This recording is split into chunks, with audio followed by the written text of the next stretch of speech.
My name is Jordan Blanco. This is my literacy project within the subject of social studies. We begin with the question, why is it important to be literate in social studies?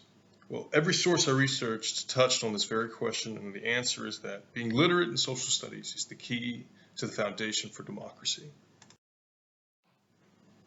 As citizens of this country, it is our right to vote, to use our agency to advocate for our beliefs, and as a democracy, the public forum enables the exchange of ideas, and this leads to why it is so vital to have the literary skills of social studies. In this age, the access to information is vast. It's within the palms of our hands. So, what comes into question is the quality of that information. A phrase that encompasses many of the skills of the discipline is think like a historian. This refers to detecting bias in the text via the author, but also bias on the part of the reader. People must be able to develop arguments for that exchange of ideas that is crucial for democracy. And when they argue, it should be with evidence. And we need to validate and use reliable sources, right? This is a major reason why social studies is so crucial to democracy. Now, we have a lot of information available, but do most people question its validity? So, what are the literary challenges and why students struggle? Well, there are many reasons why students struggle. A part of it is a shift in thinking within their education. When they are prompted to think like a historian and questioning the text, it's maybe a foreign idea to them. It's uncomfortable ground, like they're not comfortable with the vocabulary, and that could be disheartening. Additionally, it can be the different learning styles in conjunction with how text is presented. Visual learners may experience a lot of discomfort at the sight of blocky text. Student motivation and interest are also in play. If students find no meaning or relevance in the text that connects with them personally, where does the motivation to master the text come from? And there are also social challenges at play that connect with the motivation and the relevance to a personal identity on many levels, such as a cultural identity or even a reader identity. I'm going to focus on this reader identity. So one of the sources I used outlined a horror story for a young student who was a struggling reader. Due to not wishing to be socially outed as a poor reader, the student opted to shut herself off to all literary work, basically. So she never asked for help, nor did she ever complete literary assignments with peers. And the student was torn between the desire to be a better reader, but she also felt paralyzed because she just could not be outed as a poor reader. She would feel stupid.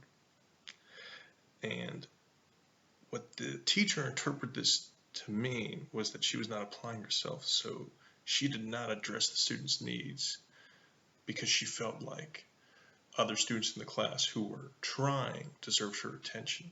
So the student never got the attention she needed throughout the whole school year. This emphasizes that the identities both students and teachers attach to one another are critical. For English language learners, many of these literary challenges are exacerbated. Of course, there is the challenge of bridging the language barrier. But what my research stressed about the challenges facing English language learners was content relevance. Much of the content focus may not resonate with their identity, and students need to see themselves in the content. So motivating students in what can be an uphill battle is definitely a challenge. Also, activating background information for English language learners can be difficult when being asked in class a reference to, let's say, like the Civil War, which in U.S. education tends to reference the American Civil War, of course. But for English language learners who have a diverse historical background, hearing the reference of the Civil War might be associated with the Civil War in a different country. So it can be a challenge for English language learners to know the context of the text. Now, the sources I used in my research provided many methods and strategies to support student literacy development, but these are the ones I actually plan to use in my own classroom. So for pre-reading, I'd use things like essential word routines, visual aids, visual text during a reading. I'd use reflective questions, questioning the author. Post-reading, I'd use a lot of different writing prompts, but I particularly like take a stand. I like making students do arguments, develop arguments, heterogeneous group activities, investigating student reader identity, which I think is very key and vital, and making relevant and meaningful connections between content and student identity, which is again uh, very important. So how do they support learning? So pre-reading prepares students for the text. So things like vocabulary screenings, I think it can help the students better understand the text the first time reading. Self-reflecting questions already put the student in position to question intent. So it starts with themselves, you know, asking the question, what affects the way you read this document? What ideas have you already decided on in your mind? I believe this type of question transitions smoothly into questioning the author. And for post-reading, I would use writing prompts to build on the literary skills, such as developing an argument by asking students to take a stand. I love that writing prompt.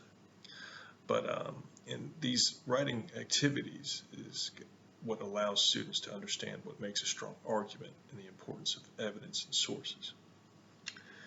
Now, the use of groups in literary activities is also very productive. These groups can be scaffolded or heterogeneous, and students can rely upon their peers for support as well as motivate one another. But truly, and this is what my research has stressed to me, is the identity of a student that has for themselves is of the highest importance. If a student believes that they are a weak reader, it is unlikely for that to change on its own. So what should be considered when designing lessons? So challenging students to think like historians, right? In these lessons, teachers should be trying to hone these literary skills as much as possible. So for students to develop the disciplinary literacy they need, all the exposure they can to thinking like a historian. Student confidence, which is also related to their identity as a reader and as a student. It's a terrible thing when a teacher negatively impacts a student's confidence. It shouldn't happen, but it does. So planning lessons that incorporate confidence boosters is worth it. And utilizing group activities, relevant and meaningful content, and making the connections to the purpose of social studies as a whole. I think these are all